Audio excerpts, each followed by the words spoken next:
Hello everyone, welcome back to our daily editorial analysis. நான் உங்க மலர், English language expert from ScoClever. இன்னைக்கு நாம March 23, 2026 ஓட த ஹிந்து எடிட்டோரியல்ஸ் பார்க்க போறோம். இது ஒரு ஷார்ட் பிரேக் டவுன் தான். டெய்லி எடிட்டோரியல்ஸோட ரொம்ப டீடைல் பிரேக் டவுன் நம்ம ScoClever எடிட்டோரியல் அனாலிசிஸ் வெப்சைட்ல இருக்கு. அந்த வெப்சைட்ல எடிட்டோரியலை சென்டென்ஸ் ஸ்ட்ரக்சர் பேஸ் பண்ணி ஃப்ரேஸ் பை ஃப்ரேஸா பிரிச்சு ஒவ்வொரு ஃப்ரேஸ்க்கும் vocabularies, Tamil translation, simplified English எல்லாமே கொடுத்துருக்கோம்.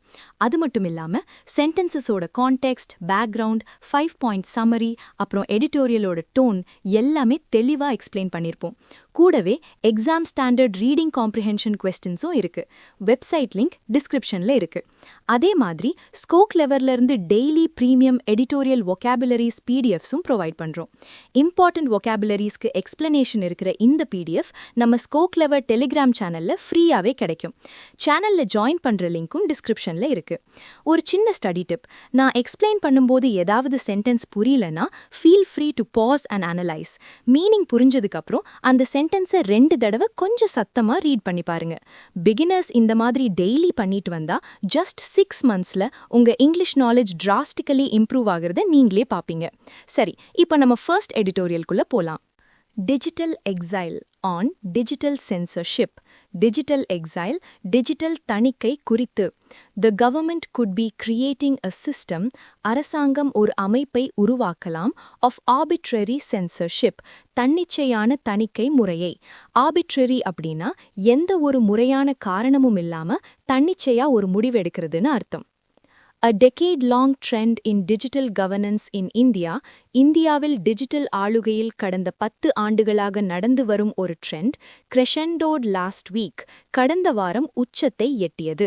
When a slew of social media accounts, பல social media accounts, operated by independent activists and journalists, சுதந்திரமான சமூக ஆர்வலர்கள் மற்றும் பத்திரிகையாளர்களால் நடத்தப்பட்டு வந்தவை, were blocked, முடக்கப்பட்ட போது, apparently for criticizing the union government, வெளிப்படையாகவே மத்திய அரசையும் and prime minister Narendra Modi மற்றும் பிரதமர் Narendra மோடியையும் விமர்சித்ததற்காக over his government's West Asia policies and the LPG crisis, அவரது அரசாங்கத்தின் மேற்கு ஆசிய கொள்கைகள் மற்றும் LPG நெருக்கடி குறித்து.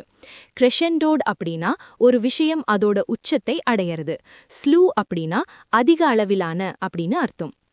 In 7 years, from 2014 to 2021, 2014 முதல் 2021 வரையிலான 7 ஆண்டுகளில், the number of URLs, posts and accounts blocked, முடக்கப்பட்ட URLs, post மற்றும் accountsகளின் எண்ணிக்கை ballooned from 470 to 9,800, 4070 9800 ஆக பெரிய அளவில் அதிகரித்தது.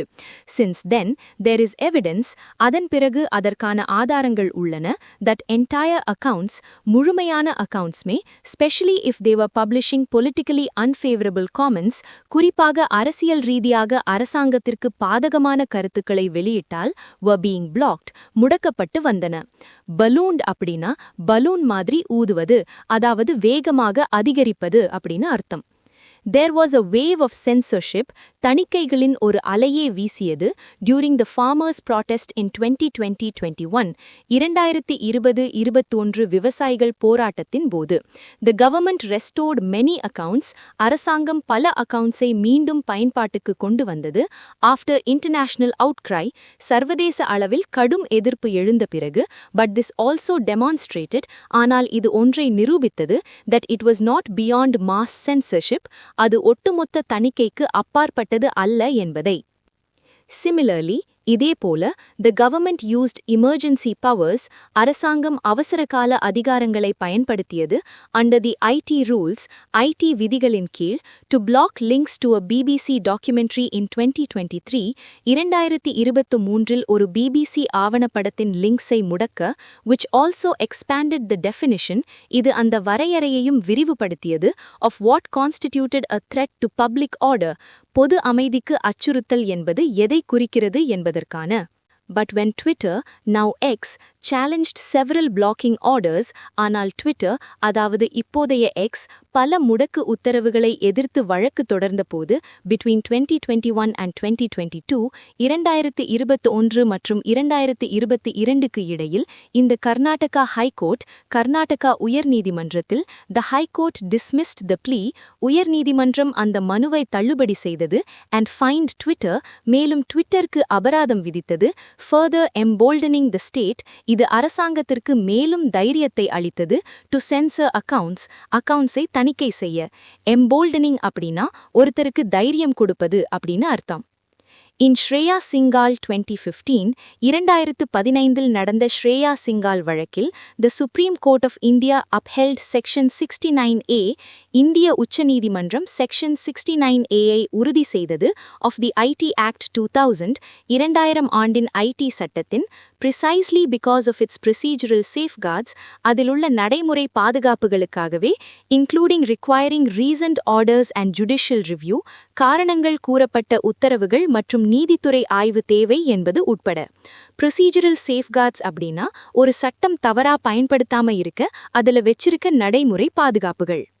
In practice, however, இருந்தாலும் நடைமுறையில் the government has been diluting the safeguards, அரசாங்கம் அந்த பாதுகாப்புகளை பலவீனப்படுத்தி வருகிறது through an expansive use of Rule 16, Rule 16ஐ அதிக அளவில் பயன்படுத்தும் மூலம் of the 2009 blocking rules, 2009 முடக்கு விதிகளின் கீழ், which require blocking proceedings to be confidential, இந்த விதி முடக்கும் நடவடிக்கைகளை ரகசியமாக வைத்திருக்க வேண்டும் என்று கூறுகிறது. Diluting அப்படின்னா நீர்த்து போக செய்வது அல்லது பலவீனப்படுத்துவது அப்படின்னு அர்த்தம். எக்ஸ்பான்சிவ் அப்படின்னா விரிவான அப்படின்னு அர்த்தம். When this stipulation is invoked, இந்த நிபந்தனை பயன்படுத்தப்படும்போது to withhold blocking orders or their reasons, முடக்கு உத்தரவுகளையோ அல்லது அதற்கான காரணங்களையோ மறைக்க from affected parties, பாதிக்கப்பட்ட தரப்பினரிடமிருந்து, it undermines their ability, அது அவர்களின் திறனை பலவீனப்படுத்துகிறது to challenge the action in court, நீதிமன்றத்தில் அந்த நடவடிக்கையை எதிர்த்து வழக்கு தொடர, eroding the very safeguards, அந்த பாதுகாப்புகளையே இது அழிக்கிறது, that justified the constitutionality of Section 69, Section 69இன் அரசியலமைப்பு தன்மையை நியாயப்படுத்திய. Stipulation அப்படின்னா நிபந்தனை. Invoked அப்படின்னா ஒரு சட்டத்தையோ விதியையோ பயன்படுத்துவது. Eroding அப்படின்னா கொஞ்சம் கொஞ்சமா அரித்து அழிப்பது அப்படின்னு அர்த்தம். The 2009 rules also require 2009 விதிகளின்படி இதுவும் அவசியம் blocking orders to be reviewed by a committee, முடக்கு உத்தரவுகளை ஒரு குழு ஆய்வு செய்ய வேண்டும், composed under the IT rules 2009, 2009 IT விதிகளின் கீழ் அமைக்கப்பட்ட, yet this is an entirely executive body, இருந்தபோதிலும் இது முற்றிலும் ஒரு நிர்வாக அமைப்பாகும் and has never overturned a government blocking order, மேலும் இது இதுவரை அரசாங்கத்தின் எந்த முடக்கு உத்தரவையும் ரத்து செய்ததில்லை. In effect, இதன் விளைவாக, the government is openly and systematically bypassing, அரசாங்கம் வெளிப்படையாகவும் திட்டமிட்டும் தவிர்க்கிறது, the right to be heard, தங்களது தரப்பு நியாயத்தை கேட்கப்பட வேண்டும் என்ற உரிமையை, and violating the doctrine of proportionality, மேலும் விகிதாச்சார கோட்பாட்டை மீறுகிறது. Doctrine of proportionality அப்படின்னா, ஒரு குற்றம் நடந்தால் அதற்கான தண்டனை அந்த குற்றத்தின் அளவுக்கு ஏற்ப ப்ரொபோர்ஷனா இருக்கணும் என்ற சட்ட விதி. Rule 16 is a procedural rule. Rule 16 என்பது ஒரு நடைமுறை விதி, yet the government is using it, இருப்பினும் அரசாங்கம் அதை பயன்படுத்துகிறது, to override the constitutional right to free speech, கருத்து சுதந்திரம் என்ற அரசியலமைப்பு உரிமையை மீற, while shielding itself from judicial review, அதே நேரத்தில் நீதித்துறை ஆய்விலிருந்து தன்னை தற்காத்துக் கொள்ள. A person's entire account being blocked, ஒரு நபரின் முழு அக்கவுண்டும் முடக்கப்படுவது, amounts to a digital exile, ஒரு டிஜிட்டல் நாடு கடத்தலுக்கு சமம், removing the person from the public square, அந்த நபரை பொதுவெளியிலிருந்து அப்புறப்படுத்துகிறது, which is a hallmark of an authoritarian government, இது ஒரு சர்வாதிகார அரசாங்கத்தின் அடையாளமாகும், rather than of a liberal democracy, ஒரு தாராளவாத ஜனநாயகத்தின் அடையாளம் என்பதை விட. எக்ஸைல் அப்படின்னா நாடு கடத்துவது, ஹால்மார்க் அப்படின்னா ஒரு விஷயத்தோட முக்கிய அடையாளம், அத்தாரிட்டேரியன் அப்படின்னா சர்வாதிகார அப்படின்னு அர்த்தம். The government's plan to decentralize blocking powers, முடக்கும் அதிகாரங்களை பரவலாக்கும் அரசாங்கத்தின் திட்டம் to multiple ministries, பல அமைச்சகங்களுக்கு, could effectively create a regime of arbitrary censorship, தன்னிச்சையான தணிக்கை முறையை திறம்பட உருவாக்கலாம், where any department can silence a critic, அங்கு எந்த ஒரு துறையும் ஒரு விமர்சகரை அமைதியாக்க முடியும், without the specialized oversight, சிறப்பு கண்காணிப்பு இல்லாமல், however flawed, அது எவ்வளவு குறைகளை கொண்டிருந்தாலும், of the IT ministry, IT அமைச்சகத்தின். இந்த ஃபர்ஸ்ட் எடிட்டோரியலோட டோன் என்னன்னு பார்த்தீங்கன்னா கண்டிப்பா இது கிரிட்டிக்கலான டோன் தான். ஏன்னா அரசாங்கம் எப்படி சட்டங்களை தவறா பயன்படுத்தி கருத்து சுதந்திரத்தை நசுக்குது அப்படிங்கிறது ஆசிரியர் ரொம்ப விமர்சன ரீதியா சொல்லியிருக்காரு. சரி, ரெண்டாவது எடிட்டோரியல் பார்க்கறதுக்கு முன்னாடி ஒரு இம்பார்ட்டன்ட் அனௌன்ஸ்மெண்ட். நிறைய aspirants vocabularies, idioms and phrases, phrasal verbs இதெல்லாம் படிச்சாலும் சீக்கிரமே மறந்துடுதுன்னு ஃபீல் பண்றீங்க. அதுக்காகவே நம்ம ஸ்கோக்லவர் ஆப்பை கூகுள் பிளே ஸ்டோர்ல லான்ச் பண்ணியிருக்கோம். இதுல ஒரு unique new learning technique use பண்ணியிருக்கோம். நீங்க படிச்ச ஒரு விஷயத்தை எப்ப மறப்பீங்கன்னு இந்த ஆப் ப்ரிடிக்ட் பண்ணி அதுக்கு ஏத்த மாதிரி உங்களை ரிவைஸ் பண்ண வைக்கும். சோ ஒரு தடவை படிச்சா லைஃப் லாங் மறக்கவே மாட்டீங்க. செம்மல்ல, போய் டவுன்லோட் பண்ணி ட்ரை பண்ணி பாருங்க. அப்புறம் இந்த புது பாட்காஸ்ட் இனிஷியேட்டிவ் பத்தி உங்களோட ஃபீட்பேக்கை காமெண்ட்ஸ்ல சொல்லுங்க. இந்த பாட்காஸ்ட் கிரியேட் பண்ண நிறைய எஃபர்ட் போடுறோம். ஓகே, இப்போ நம்ம செகண்ட் எடிட்டோரியல்குள்ள போலாம். Harvesting anxiety on Assam, it's assembly elections. Assam மற்றும் அதன் சட்டமன்ற தேர்தல் குறித்து. Assam goes to the polls. Assam தேர்தலை சந்திக்கிறது. அமிட்ஸ்ட் அனதர் பொலிட்டிக்கல் சர்ன், மற்றொரு அரசியல் மாற்றத்தின் மத்தியில். சர்ன் அப்படின்னா ஒரு குழப்பமான அல்லது அதிக மாற்றங்கள் நடக்கிற நிலை. The BJP is seeking a third consecutive term in Assam. BJP அஸ்ஸாமில் தொடர்ந்து மூன்றாவது முறை ஆட்சியை பிடிக்க முயற்சிக்கிறது. In assembly polls on April 9, 2026, April 9, 2026 அன்று நடக்கும் சட்டமன்ற தேர்தலில், while the Congress is fighting to make a comeback, அதே வேளையில் காங்கிரஸ் மீண்டும் வர போராடுகிறது. After 10 years in the wilderness, 10 ஆண்டுகள் அதிகாரத்தில் இல்லாத நிலைமைக்கு பிறகு. வில்டர்னஸ் அப்படின்னா காடு அல்லது வனப்பகுதி. இங்க மீனிங் அதிகாரத்தில் இல்லாத தனிமைப்படுத்தப்பட்ட நிலை. In 2021, 2021, the coalition of BJP, AGP and UPPL, BJP, AGP மற்றும் UPPL கூட்டணி 175 of 126 seats, 126 இடங்களில் 75 வென்றது, with the BJP alone winning 60. அதில் BJP மட்டும் 60 இடங்களை வென்றது. Communal mobilisation and welfare schemes, மத ரீதியான திரட்டல் மற்றும் நலத்திட்டங்கள், make the standard BJP toolkit here too. இங்கும் பிஜேபியின் வழக்கமான உத்திகளாக உள்ளன.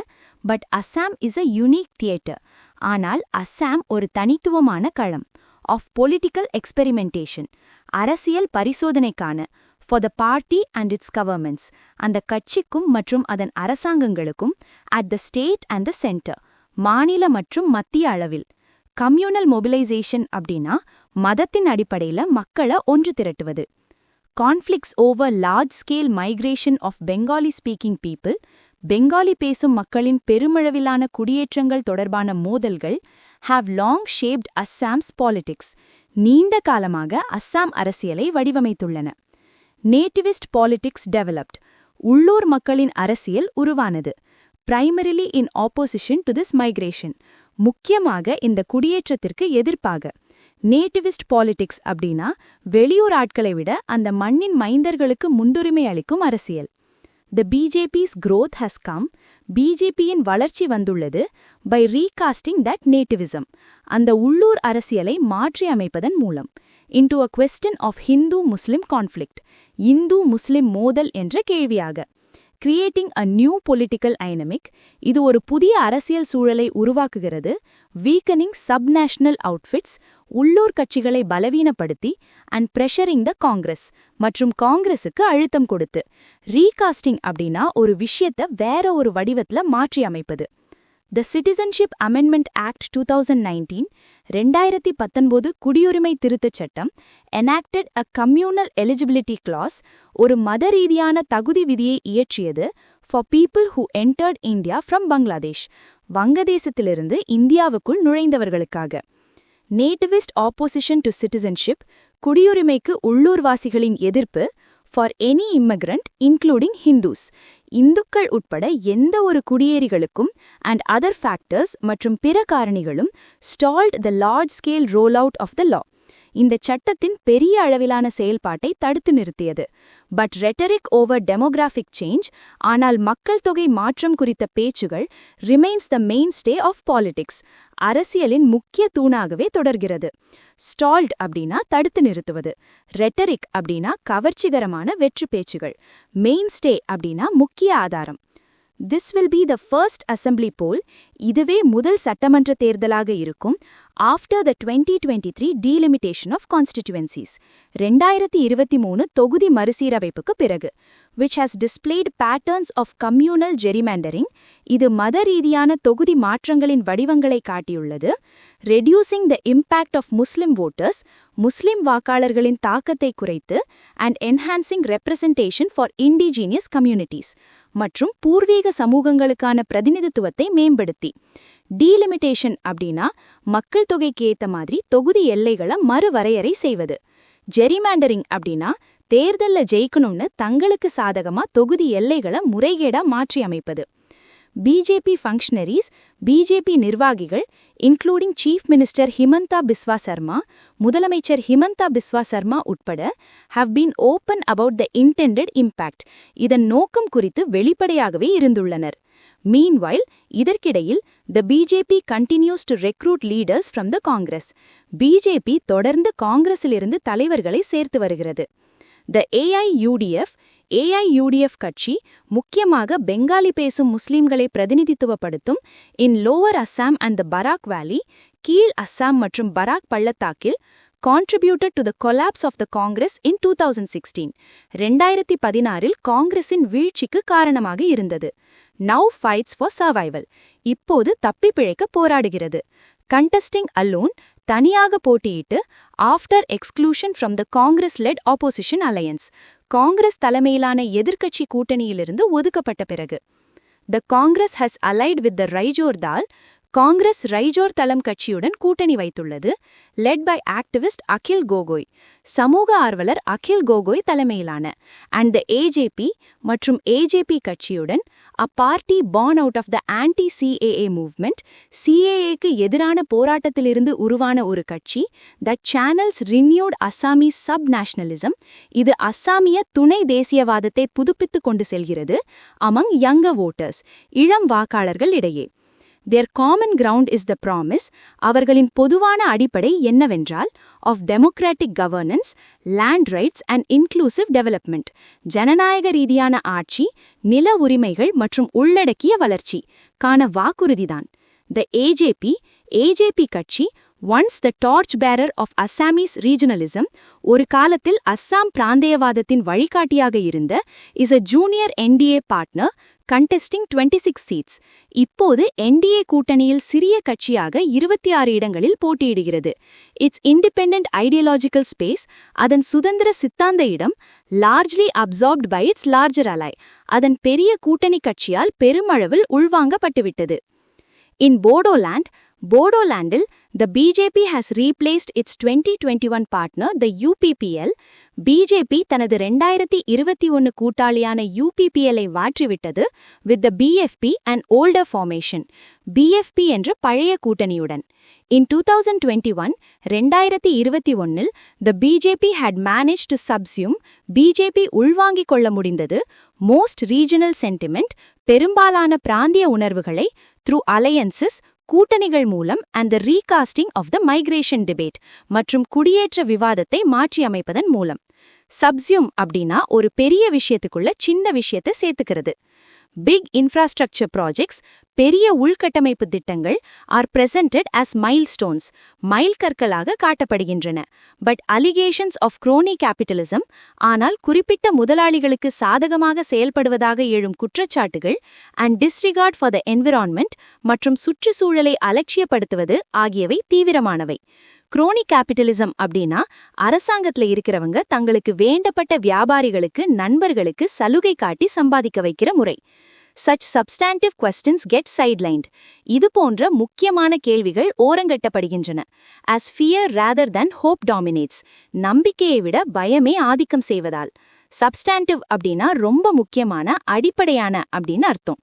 இந்த 2வது எடிட்டோரியலோட டோன் என்னன்னு பாத்தீங்கன்னா, இது அனலிட்டிக்கல், அதாவது பகுப்பாய்வு ரீதியானது. அஸ்ஸாம் அரசியல்ல இருக்கிற ஒவ்வொரு கட்சியோட நிலைப்பாடு, கூட்டணி, தேர்தல் வியூகங்கள்னு எல்லாத்தையும் ரொம்ப தெளிவா அனலைஸ் பண்ணி சொல்லியிருக்காங்க. இன்னைக்கு அனாலிசிஸ் முடிஞ்சுது. முடிக்கிறதுக்கு முன்னாடி ஒரு செம்மையான நியூஸ்.